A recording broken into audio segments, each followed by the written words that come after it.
convions à un voyage. Un voyage qui a commencé voici 1400 ans. Il nous fera traverser les siècles et les continents à la découverte de quelques-uns des plus extraordinaires chefs-d'œuvre de la planète. Vous êtes relié à l'avenir et au passé. C'est une des mosquées les plus célèbres du monde. Ces monuments ont été les témoins de périodes de troubles et de conflits. Bien sûr, ils changent de propriétaire au fil du temps. Mais les détruire, c'est inconcevable. D'harmonie et de rayonnement. C'est un monde très ancien, mais aussi, espérons-le, promis à un grand avenir. C'est ici que débute notre voyage à travers le temps et l'espace.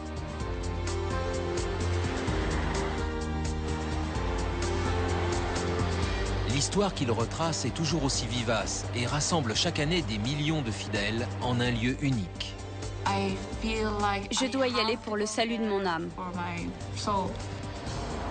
C'est le rêve de ma vie. Nous partons à la découverte d'une croyance sur laquelle repose tout un mode de vie. L'histoire que nous allons vous raconter est celle de l'islam, qui a inspiré à l'homme quelques-unes de ses plus belles réalisations.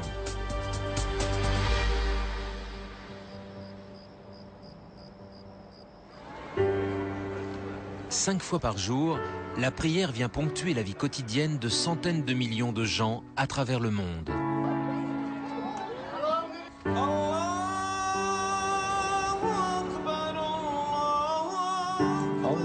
C'est elle qui unit spirituellement tous les musulmans de la planète.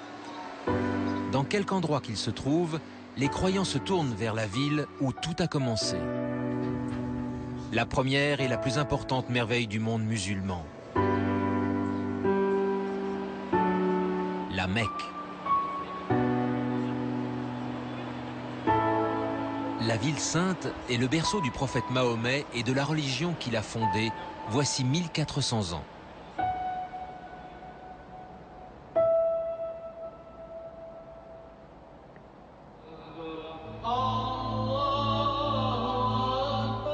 Au cœur de la grande mosquée se dresse la Kaaba, le plus grand lieu saint de l'islam. Celui vers lequel tous les musulmans dirigent leurs 5 prières quotidiennes. La Kaaba est une maison. C'est ce que son nom signifie en arabe. Elle est le symbole de la maison de Dieu. Comme il n'est pas parmi nous, elle symbolise sa présence sur terre, et donc le lieu où doit se rendre tout musulman. Elle ne contient aucune représentation de Dieu, car notre religion nous l'interdit. Ce qui fait toute la splendeur de la Mecque, c'est la Kaaba, sa beauté et sa simplicité. Ce cube noir autour duquel marchent les croyants, c'est à la fois divinement simple et divinement beau. C'est un endroit très paisible. On peut se retrouver entouré de 2 millions de personnes et ressentir une grande paix intérieure. C'est un lieu dédié à Dieu depuis si longtemps. Selon la tradition musulmane, la première Kaaba a été construite sur les instructions divines d'une figure commune au christianisme et au judaïsme, Abraham. Elle devait servir de sanctuaire au seul vrai Dieu de tous les peuples et de tous les temps. Ils sont des millions de pèlerins à se rendre à la Mecque chaque année. Pour de nombreux musulmans, poser son regard sur la Kaaba est une expérience bouleversante. La première fois que je suis entré dans la mosquée Al-Haram, la mosquée sacrée de la Mecque, j'ai été très ému. On pénètre à l'intérieur, et là on voit la Kaaba et tous ces gens qui tournent autour. On dirait une rivière. L'ambiance est électrique, chargée de spiritualité, et on se sent tout à coup très humble. Quand on voit les musulmans pénétrer dans la mosquée, la première chose qu'on remarque, c'est qu'ils ont des larmes dans les yeux. Dans ce lieu, on sent combien on est insignifiant en tant qu'individu devant Dieu.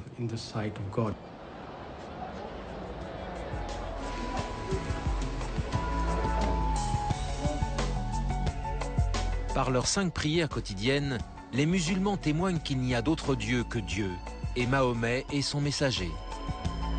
Ils réaffirment également le message fondateur d'une religion qui compte plus d'1 milliard de fidèles sur la planète.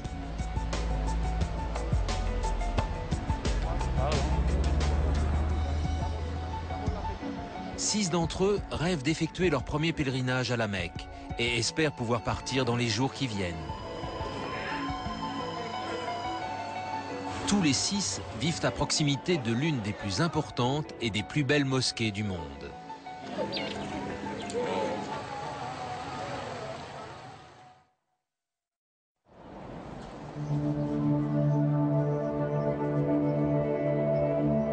Hors des frontières de l'Arabie saoudite, Jérusalem est la ville la plus sacrée de l'islam. Avant de prier en direction de la Mecque, c'est vers elle que se tournaient tous les croyants.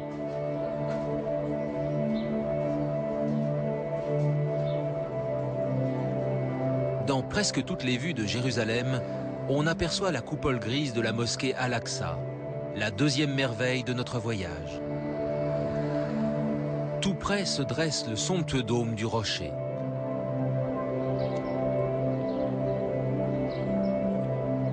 Bâtie quelques décennies après la mort du prophète, cette mosquée abrite le rocher d'où il se serait élancé vers le ciel. Ce site est important pour les 3 religions monothéistes. Il est vénéré par les Juifs, parce que c'est là que se dressait leur temple, et il est vénéré par les chrétiens, parce que Jésus a passé une bonne partie de sa vie à Jérusalem et y a prêché.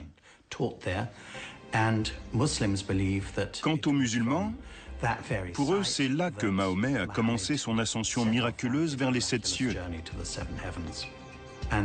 Et c'est là aussi qu'aura lieu le jugement dernier. Le style de construction est caractéristique de l'architecture chrétienne de l'époque, avec des proportions géométriques parfaites. C'est un double octogone et il est recouvert de mosaïques de verre, la décoration préférée des chrétiens. Ce qui diffère, c'est l'absence de toute représentation humaine ou animale. Le décor consiste en une sorte d'oasis regorgeant de plantes étranges, merveilleuses et irréelles. Si les grands monuments musulmans de Jérusalem sont parvenus jusqu'à nous, c'est parce que les Juifs et les chrétiens les vénèrent tout autant que les musulmans. Bien sûr, ils changent de propriétaire au fil du temps. Mais les détruire, c'est inconcevable.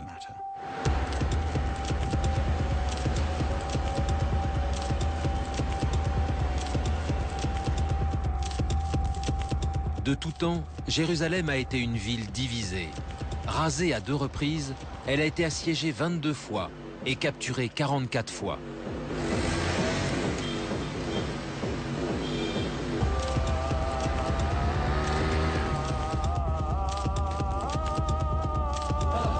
Sameh Abdin est livreur de journaux. Tous les jours, en faisant sa tournée, il passe devant la mosquée Al-Aqsa et le dôme du rocher.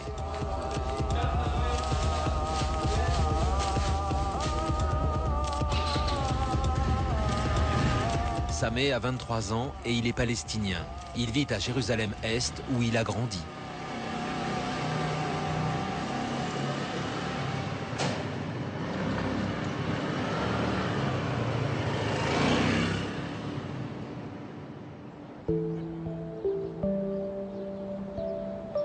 À proximité du dôme du rocher se dresse la mosquée Al-Aqsa. Après la Mecque et Médine en Arabie saoudite, elle est le 3e lieu saint de l'islam.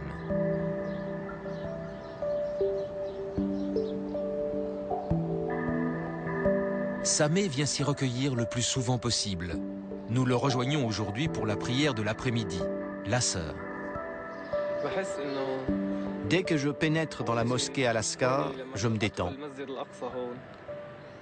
Je suis heureux. Je laisse le monde derrière moi, j'oublie tous mes soucis. Quand je suis à bout, j'aime venir me réfugier ici. Je prie, je lis le Coran, je regarde tout autour de moi, je me promène dans les cours. C'est vraiment magnifique comme endroit. Il suffit de se remplir de cette beauté pour se sentir heureux. La première mosquée Al-Aqsa a probablement été construite à la fin du 7e siècle. Elle pouvait accueillir des milliers de fidèles. Elle a été bâtie sur le modèle d'une basilique. Il n'y avait pas de dôme, mais un toit en pente. Un peu comme une église paroissiale avec sa nef centrale et ses deux bas-côtés. Sauf qu'il n'y avait pas un seul bas-côté de part et d'autre de l'allée centrale, mais 5. C'était un édifice gigantesque. Et il faut bien comprendre que cette démesure jouait un rôle émotionnel et symbolique très fort. Cet espace illimité qui se répète à l'infini jusqu'à se fondre dans le lointain symbolise l'infinité, l'éternité.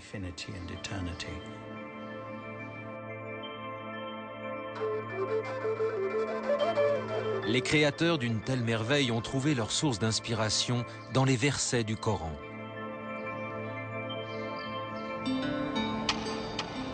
Pour les musulmans, le Coran est la parole de Dieu, telle qu'elle a été révélée à son prophète Mahomet.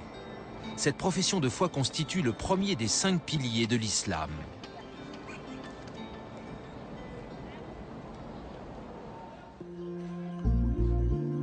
La maison de Sameh domine le dôme du rocher et la mosquée Al-Aqsa.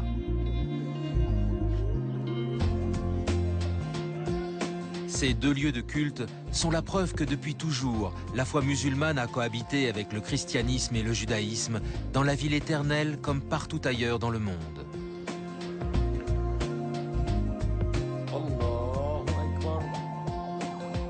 À la tombée de la nuit, la famille de Sameh se rassemble pour prier. Comme tous les musulmans depuis plus de 1000 ans, elle se tourne vers le berceau de l'islam que Sameh espère découvrir dans quelques jours.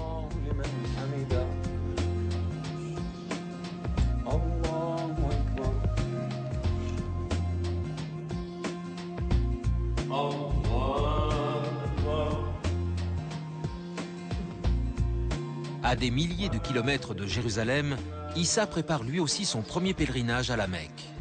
Il partira de Grenade, la ville espagnole qui abrite l'un des plus beaux joyaux d'Europe, l'Alhambra, la 3e merveille de notre périple à travers le monde musulman.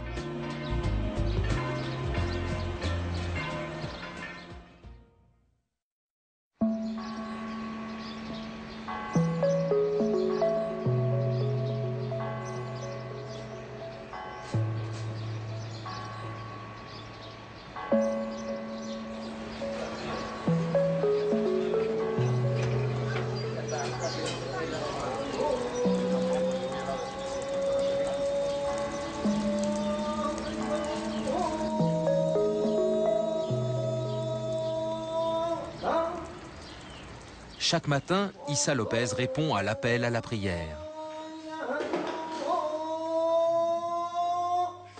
Comme tous les musulmans, le jeune homme respecte le rituel des ablutions et se lave les mains, le visage et les pieds. Issa a 19 ans. Il est né dans une famille musulmane espagnole et a grandi ici.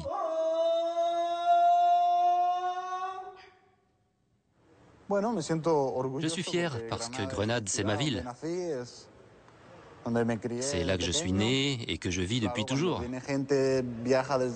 Savoir que des gens viennent de très loin pour la visiter, pour découvrir l'Alhambra et tout ce qui s'y rapporte, pour mieux connaître l'histoire de Grenade, ça me remplit de fierté.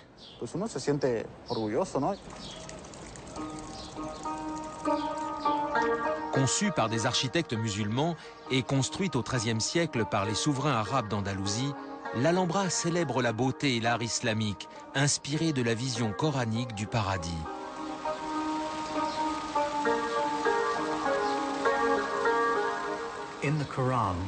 Il existe dans le Coran 22 références différentes à des jardins sous lesquels s'écoulent des rivières. Pour un musulman, l'image récurrente du paradis est celle de l'oasis. Des arbres à l'ombre généreuse servant d'écrin à de somptueux édifices, riches de demeures, pavillons, palais. L'Alhambra peut être considérée comme la représentation sur terre de ce paradis.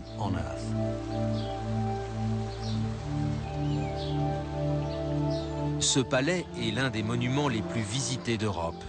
Mais rares sont les touristes qui connaissent la nouvelle mosquée de Grenade, édifiée de l'autre côté de la vallée.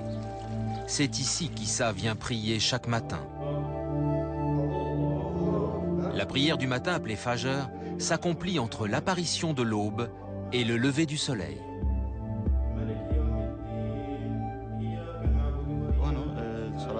Cette prière, pour moi, est la plus importante de toutes, car c'est par elle qu'on commence la journée. Prier tôt le matin, à la mosquée ou seul chez soi, c'est fondamental. Dès qu'on se réveille, on fait sa prière, et comme ça, on démarre la journée d'un bon pied.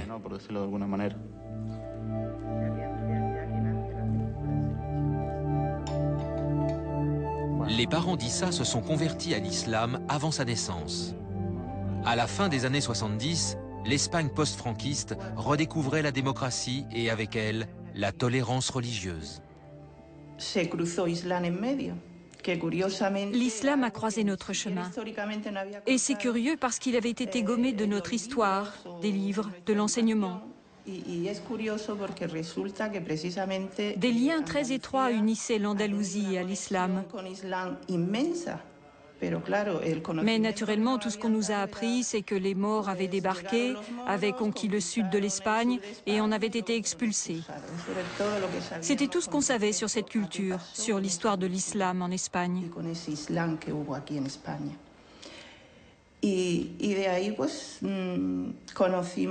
Jusqu'au jour où on a rencontré une communauté établie ici, à Grenade. Ils nous ont parlé, nous ont ouvert leur cœur et leurs portes. On partageait le même sentiment, le même désir de changement. C'est pour ça qu'on est entré en islam, pour avoir un autre point de vue sur l'existence. Pour se convertir, les parents d'Issa ont dû prononcer la Shahada, la profession de foi qui constitue le premier pilier de l'islam.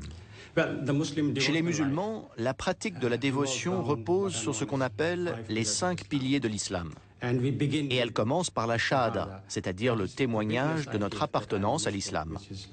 Il n'y a d'autre Dieu que Dieu et Mahomet et son messager. En disant ces mots, on déclare notre foi. Prononcer la Shahada, c'est réaffirmer qu'Allah est le Dieu unique, que le prophète Mahomet est son dernier messager et qu'on l'accueille dans notre cœur. C'est ce qui fait de nous des musulmans. C'est le pilier le plus important parce que c'est celui qu'on accepte en premier.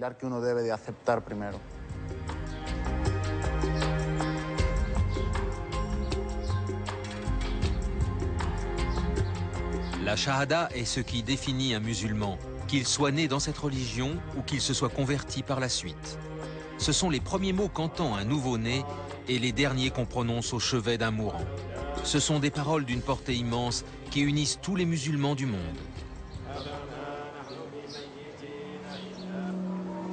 À près de 3000 km de là, aux portes de l'Asie, se dresse un autre édifice prestigieux, témoignage de l'emprise de l'islam sur un vaste territoire, celui de l'Empire ottoman qui, à partir d'Istanbul, a rayonné à travers toute l'Europe et au-delà. Voici 400 ans débutait la construction d'un des monuments les plus célèbres du continent européen, la Mosquée Bleue, notre 4e merveille du monde musulman.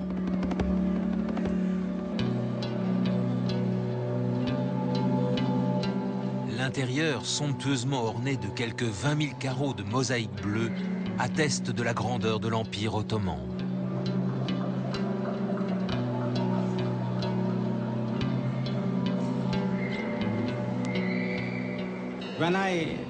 Quand je pense à une mosquée, c'est tout de suite la mosquée bleue qui me vient à l'esprit.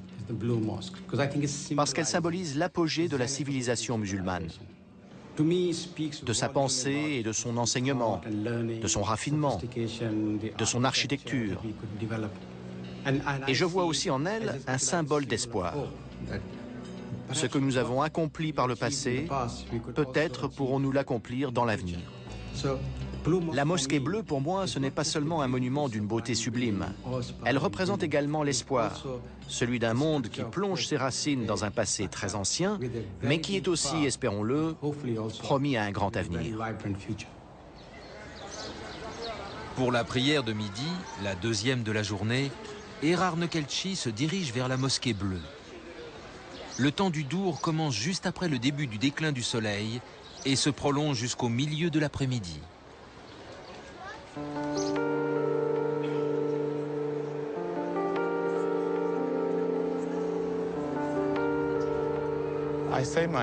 Je prie parce que j'en ressens le besoin.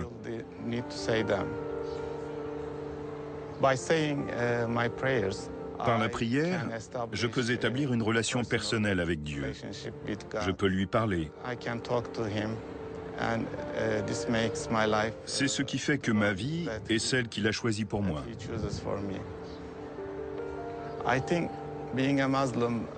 Être un musulman est un combat de tous les instants. On lutte sans cesse pour faire les bons choix.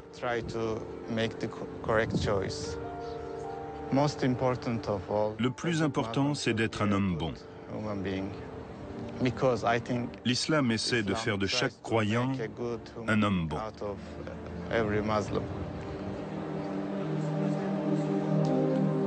La prière joue un rôle fondamental dans la vie d'un musulman et constitue à ce titre le deuxième pilier de l'islam. C'est une manifestation physique du témoignage de notre foi. Pendant qu'on se tient droit, on récite les versets du Coran, puis on s'incline et on parle du pouvoir de Dieu. Enfin, lorsqu'on se prosterne, on rend gloire à Dieu. La tête est ce que nous avons de plus sacré. C'est là que se situe notre ego, peut-être.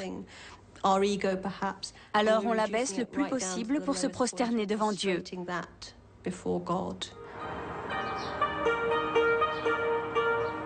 Quelles que soient leurs divergences dans leurs opinions et leur mode de vie, tous les musulmans du monde s'unissent dans la prière.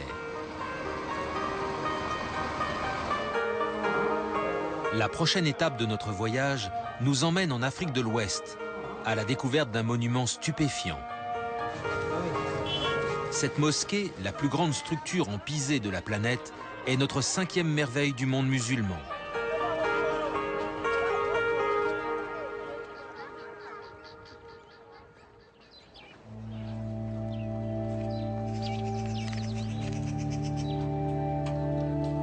Un vendredi après-midi à Djenné, au Mali.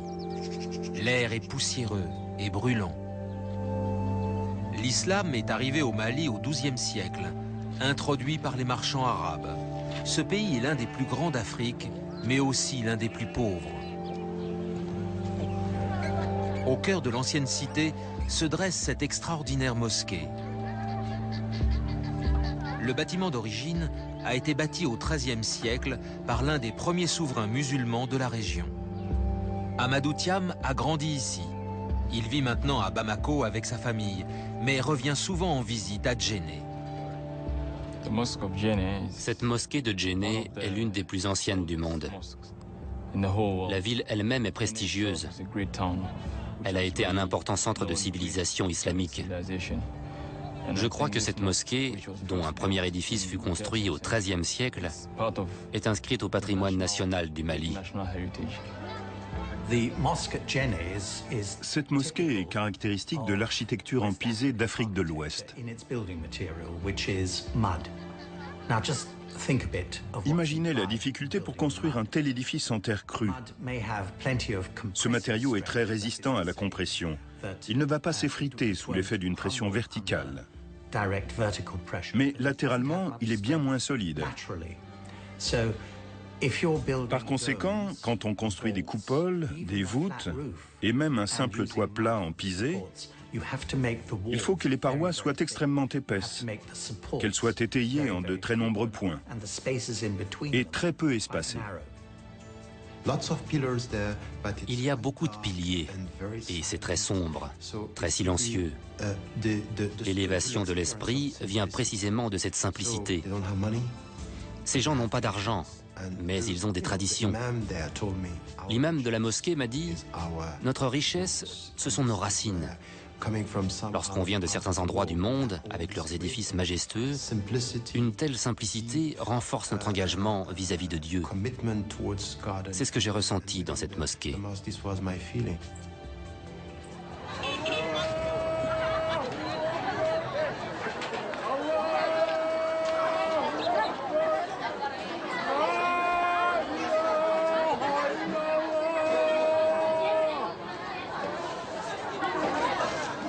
Le centre-ville de Djenné s'anime chaque vendredi, le jour le plus important de la semaine pour un musulman. Amadou est venu se joindre aux nombreux fidèles.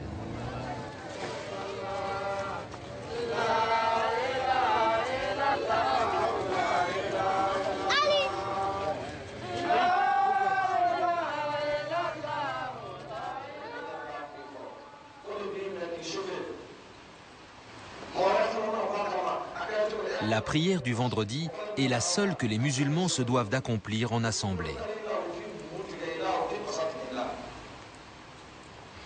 Elle remplace le dour et débute toujours par le sermon de l'imam de la mosquée.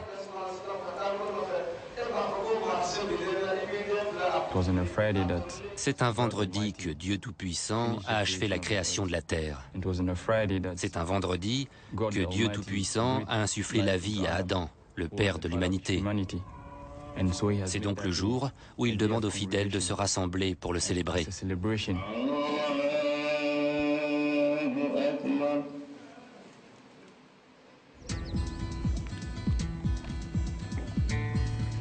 Pour se rendre à la Mecque, Amadou a la chance de pouvoir compter sur l'aide de ses parents. La plupart des Maliens n'ont pas les moyens d'entreprendre un tel voyage. Le troisième pilier de l'islam, la zakat, a précisément pour objet de réduire ces inégalités en obligeant tout musulman à faire l'aumône de 2,5% de ses revenus. En principe, on donne la zakat à ceux qui le méritent, c'est-à-dire aux pauvres. On peut également venir en aide aux membres de sa famille qui sont démunis.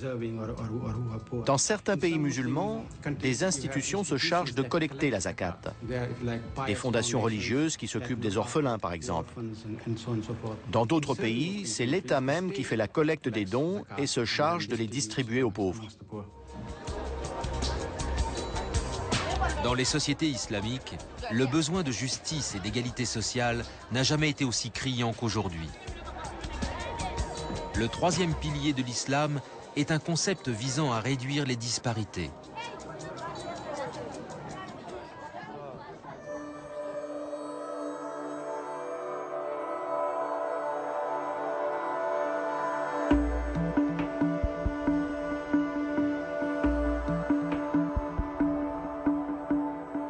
À des milliers de kilomètres de là, le soleil se couche sur Ispahan, où la mosquée de l'imam résonne de l'appel à la prière.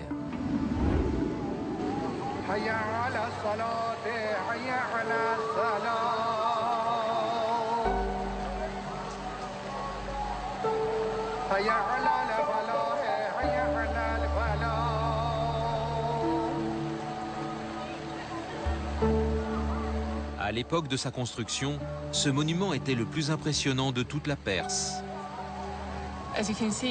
C'est un endroit calme pour venir prier, un endroit chargé d'histoire. Vous sentez que des milliers de gens sont venus faire leur prière ici. Vous sentez ce lien qui vous unit à eux. Vous êtes assise sur les mêmes pierres que d'autres fidèles avant vous. Vous êtes reliés à l'avenir et au passé.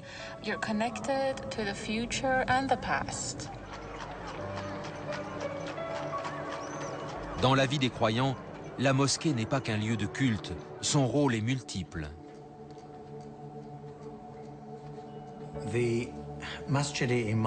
La mosquée de l'imam, ou du Shah comme on l'appelait avant, à Ispahan, est en quelque sorte le joyau de la couronne, l'aboutissement suprême de l'architecture perse des XVIe et XVIIe siècles.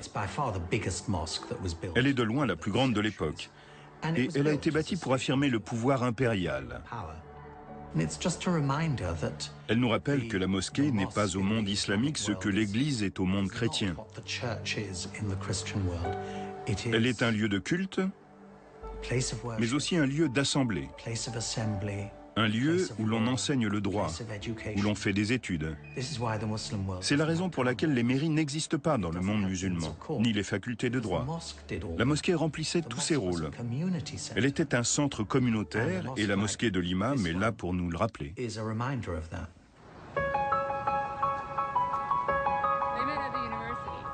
Rana Rahimpou a 25 ans et elle est professeure d'anglais. Comme la majorité des Iraniens, elle est de confession chiite. le schisme entre les sunnites et les chiites, qui représentent environ 15% des musulmans dans le monde, remonte à près de 1400 ans et fait suite à un désaccord sur la succession du prophète.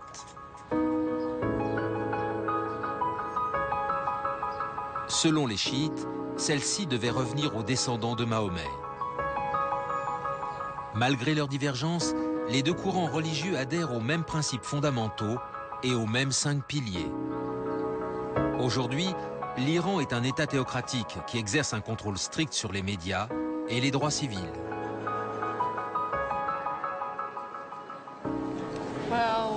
Dans la journée, je travaille. Je suis professeur d'anglais dans un institut et je donne aussi des cours particuliers. Le soir, je sors avec mes amis. 3 fois par semaine, on fait de la gym et de l'escalade 1 fois le week-end.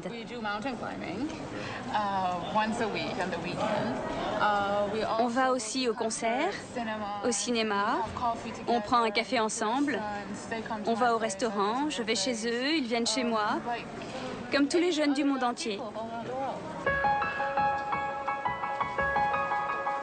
En Iran, politique et religion sont étroitement liées. Comme beaucoup de jeunes Iraniens, Rana essaie de trouver un bon équilibre et fait de la religion une affaire personnelle. L'islam est une religion de la paix. Peut-être certains s'en font-ils une fausse idée, mais c'est une religion de la paix. Une religion de la sérénité, si on en capte le véritable esprit. Elle nous recommande la patience, même si malheureusement, en ce moment, certains semblent l'avoir oubliée.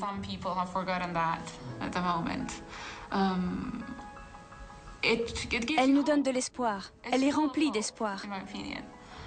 C'est pour ça que je l'aime. Rana a des croyances et des pratiques religieuses parfois différentes de celles des sunnites. Mais son respect du 4e pilier de l'islam, le jeûne durant le ramadan, est commun à tous les musulmans du monde.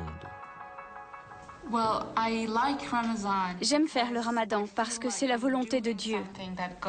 On a faim, on a de quoi manger, de quoi boire, mais on s'abstient simplement parce que Dieu nous le demande.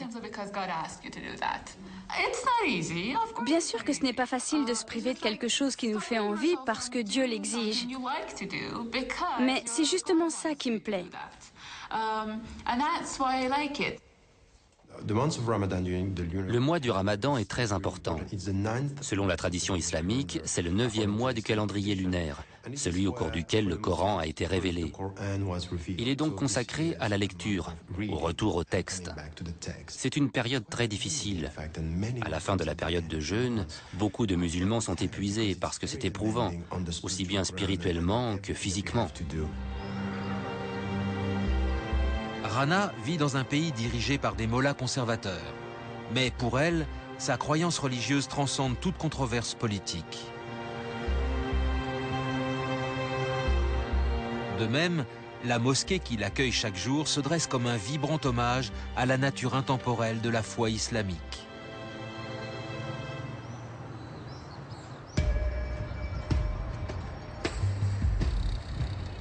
Pour la dernière prière de la journée et la découverte du 5e pilier de l'islam, notre voyage nous emmène dans l'un des centres de l'Empire moghol que domine un lieu unique et fascinant.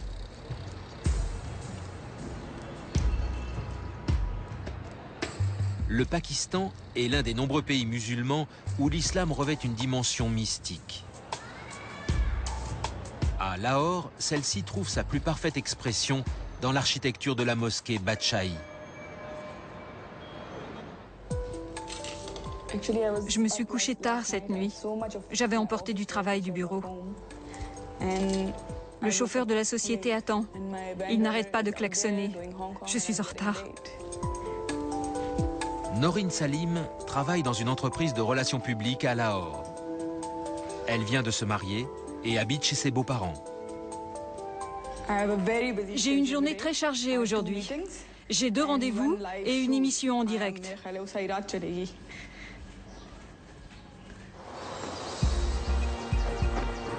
Aujourd'hui 2e ville du Pakistan, Lahore était au XVIe siècle l'un des grands centres de l'Empire moghol.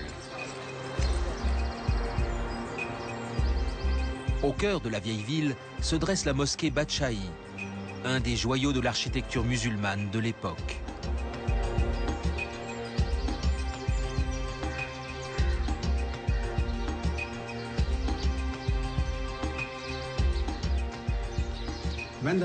Au moment de sa construction, c'était la plus grande mosquée du monde. Et elle est vraiment splendide.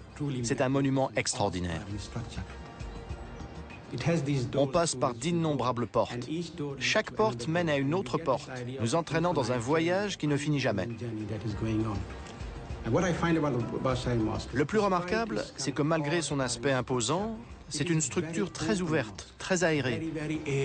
Où que l'on soit, on sent l'air frais qui circule. Cette mosquée reflète la nature de l'islam moghol. Cet islam qui se voyait comme un système ouvert, disposé à accueillir tous ceux qui souhaitaient y adhérer.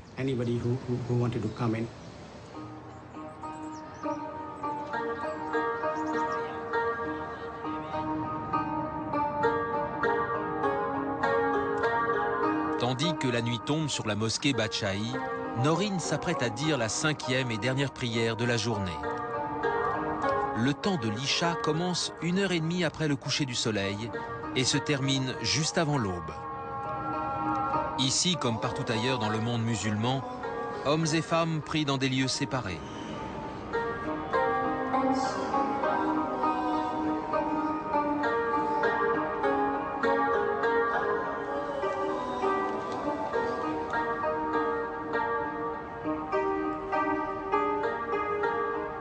Le pèlerinage à la Mecque, le Hajj, est le 5e pilier de l'islam. Il s'effectue habituellement au cours du 12e mois du calendrier lunaire. Néanmoins, pour ceux qui auraient un empêchement, il peut s'accomplir à n'importe quelle autre période de l'année et prend alors le nom de Omra. Noreen prépare son voyage. C'est la première fois qu'elle quitte le Pakistan. C'est le rêve de ma vie. Ce pèlerinage va me permettre de m'élever spirituellement, de me rapprocher d'Allah. La plupart de ceux qui rentrent de l'Omra ou du Hajj ont le sentiment d'avoir changé, d'avoir tourné une page.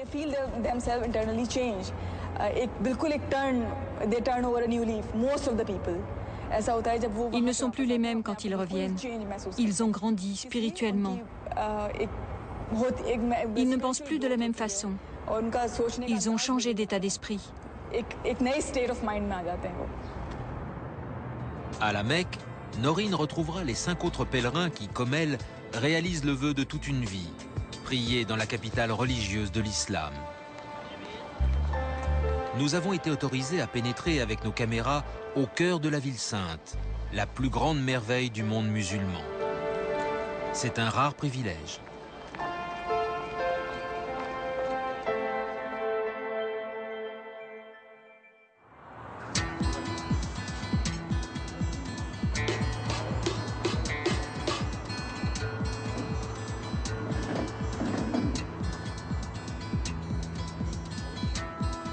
À Jérusalem, Sameh prépare lui aussi son pèlerinage. Son père est déjà allé 2 fois à la Mecque.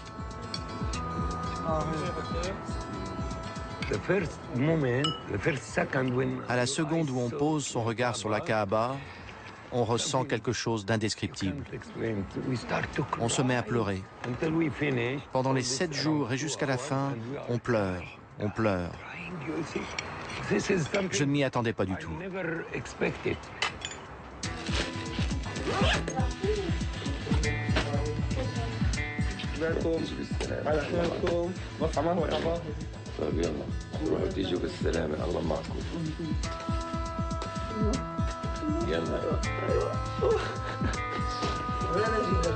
Sameh part à l'aube. Il fera le voyage par la route de Jérusalem à la Mecque via la Jordanie.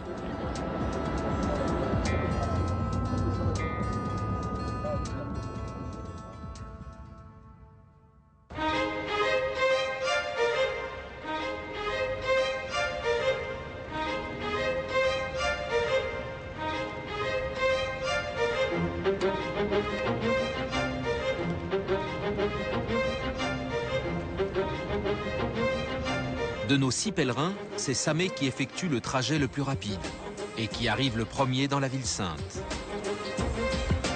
Avant de commencer l'Omra proprement dite, il doit se changer.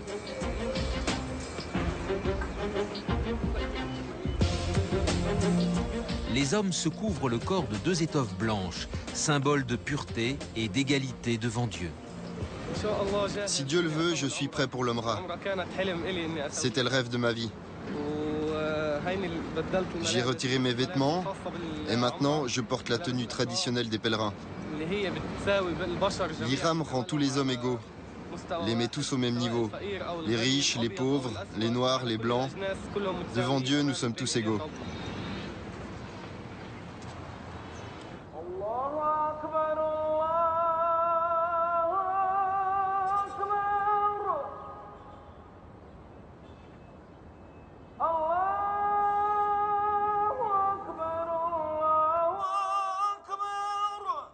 Ali Al-Moula est l'un des 12 muezzins chargés de l'appel à la prière à la mosquée Al-Haram. C'est une tradition dans sa famille depuis des siècles. Mon père, mon oncle, le frère de mon père, mon autre oncle, qui était aussi le frère de mon père, l'oncle du côté de ma mère, mes grands-pères, du côté de ma mère et du côté de mon père, ils étaient tous muezzins à la mosquée sacrée. J'ai passé toute mon enfance dans la cour de la mosquée. C'est là que j'allais en classe. Et à la fin des cours, on avait le droit de courir partout, de jouer. Évidemment, je précise qu'on ne jouait pas au football. Non. On courait, on plaisantait, on bavardait. Ici, au beau milieu de la mosquée. La ville dans laquelle a grandi Ali Al-Moula a certes changé, mais la plupart de ses traditions demeurent. De tout temps, la Kaaba a été recouverte d'un drap noir brodé d'or, et rares sont ceux qui ont le droit d'y pénétrer. Elle n'est ouverte que 2 fois par an pour être nettoyée. La personne qui en détient la clé et qui est seule autorisée à l'utiliser est Cheikh Abdulaziz Al-Shebi, un privilège dont jouit sa famille depuis l'époque du prophète.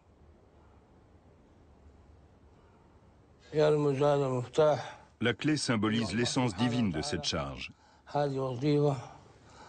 Dieu a ordonné au prophète, la paix soit sur lui, de la confier à une famille en particulier. Avant moi, c'était mon frère qui l'avait en tant qu'aîné. C'est le membre le plus âgé de la famille qui en a la responsabilité. La transmission ne se fait pas nécessairement de père en fils.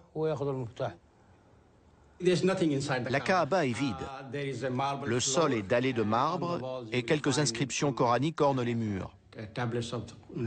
L'intérieur n'a aucune signification en soi. L'important est à l'extérieur. Le rôle de la Kaaba est de servir de point de convergence aux musulmans. Une fois à l'intérieur, on peut se tourner dans n'importe quelle direction.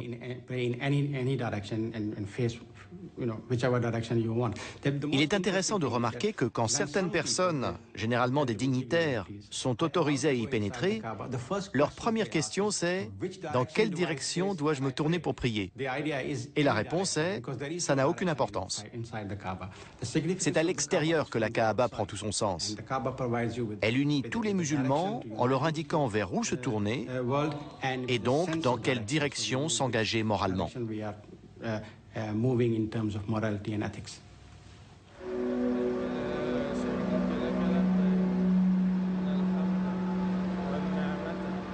Dès son entrée dans le site sacré, Sameh commence à réciter la Talbiya pour annoncer à Dieu qu'il se présente à lui.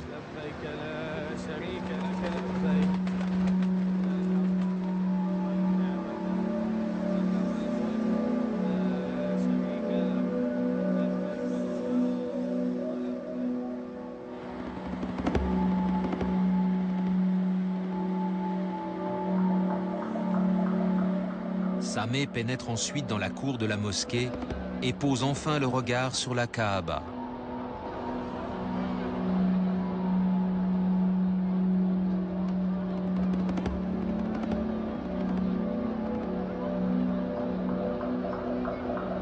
Se mêlant aux milliers d'autres pèlerins, il va accomplir 7 fois le tour du sanctuaire. L'important dans ce rituel, c'est qu'on tourne autour du centre, comme notre vie qui essaie de trouver son centre. Voilà pour le symbole. Pourquoi 7 fois? On l'ignore. Certains chercheurs associent ce chiffre à ce qu'il symbolise aussi dans d'autres traditions, l'éternité. Et bien sûr, ce chiffre est associé à Dieu. Mais l'essentiel, c'est d'essayer de trouver le centre de sa vie.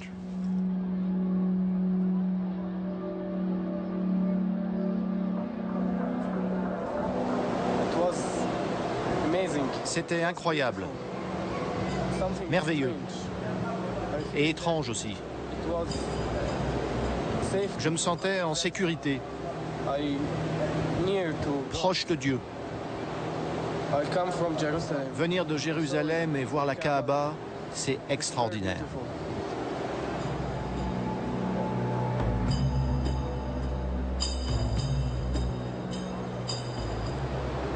C'est incroyable. Je ne peux pas trop parler. Je suis très ému.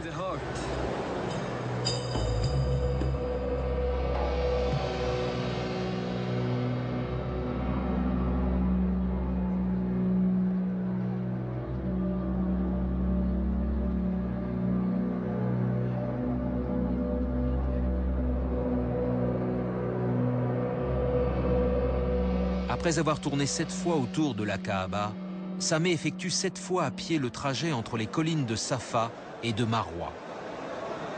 Ce rituel commémore les 7 allers-retours que fit en courant Agar, l'épouse d'Abraham, alors qu'elle cherchait désespérément de l'eau pour son bébé. Et c'est à la source qu'elle découvrit que viennent boire aujourd'hui les millions de pèlerins. Là encore, on remarque le lien qui existe entre la quête de l'eau, symbole de pureté, et la recherche du centre de l'existence, et la prière. Tout est lié. La prière, l'unicité de Dieu, la quête de l'eau et du centre de l'existence. Tout est question de pureté, de spiritualité et de proximité avec Dieu.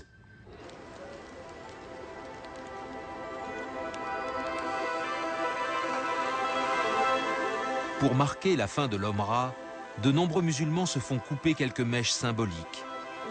Certains, comme Sameh, préfèrent se faire entièrement raser la tête.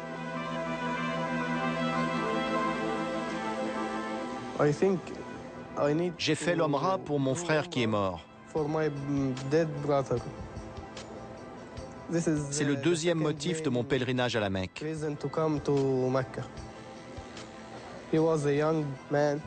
Il était jeune.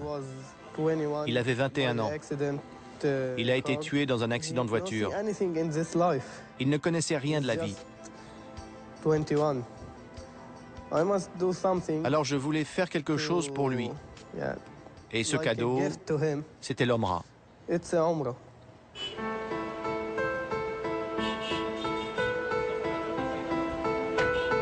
Ayant accompli le Hajj, Sameh s'en retourne à Jérusalem.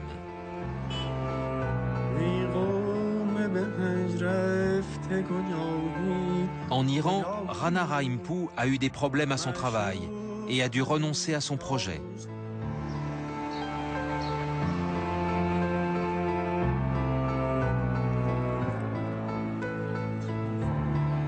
Nos 4 autres pèlerins qui ont rendez-vous à la Mecque sont sur le départ.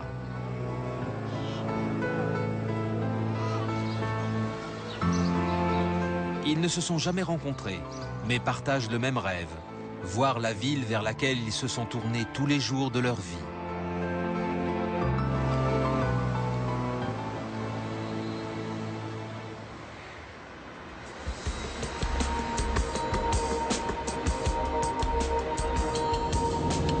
Le pèlerinage à la Mecque est le 5e pilier de l'islam depuis que le prophète l'a ordonné, voici des centaines d'années.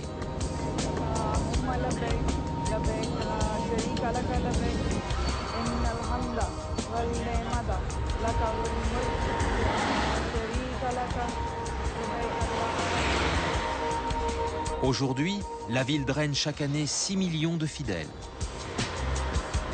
L'Arabie saoudite interdisant aux femmes de se déplacer seules, Noreen est venue accompagnée de son mari. Contrairement à Amadou et Rarn et Issa, elle n'a pas à revêtir les étoffes blanches. Elle doit seulement se couvrir le corps et la tête. C'était un des rêves de ma vie.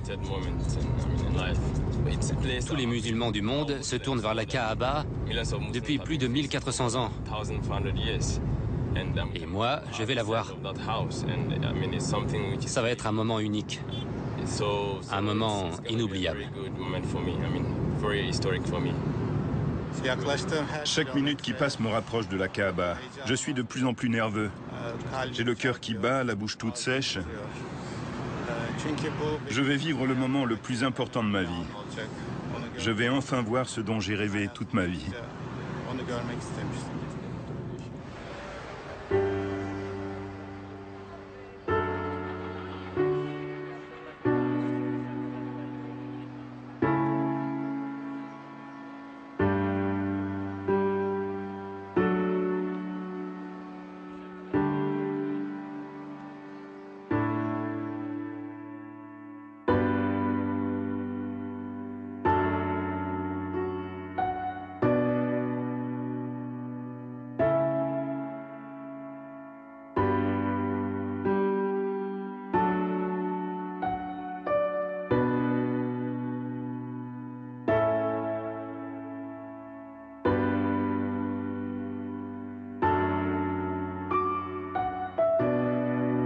Nos 4 pèlerins rejoignent le flot ininterrompu de croyants.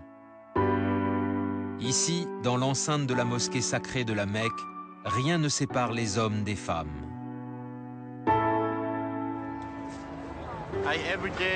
Chaque jour, 5 fois par jour, où que je sois dans le monde, je prie dans la direction de la Kaaba. Et voilà que tout à coup, elle est devant moi.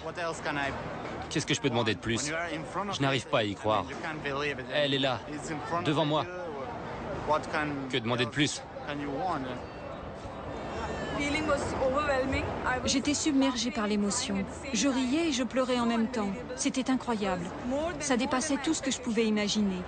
J'avais le sentiment de faire partie d'un tout et que ce tout faisait partie de moi.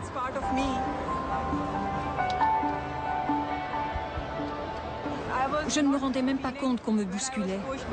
Je me sentais tellement proche d'Allah. J'étais tellement occupée à regarder la Kaaba. Il n'y avait plus qu'Allah et moi.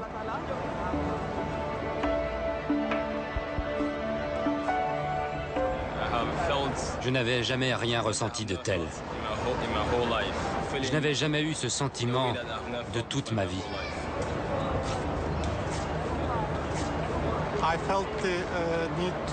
J'ai éprouvé le besoin de passer des heures, des jours à la regarder, à essayer de comprendre sa signification.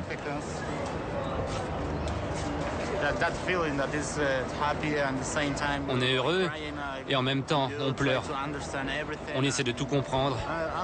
Comment dire? On est lavé de tous nos péchés. Ouais. On prie et tous nos péchés sont effacés. C'est ce que j'éprouve intérieurement. Je me sens lavée, purifiée. C'est comme une renaissance. Cette journée qui s'achève a profondément marqué nos 4 pèlerins. Elle restera gravée à jamais dans leur mémoire, comme le point culminant d'un voyage qu'ils ont rêvé d'accomplir toute leur vie. Un voyage à travers les siècles et les continents.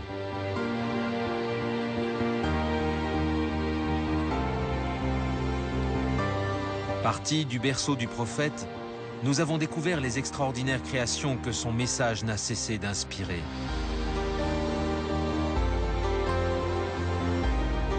La vie de tous les musulmans du monde repose sur ce qu'ils appellent les 5 piliers de l'islam.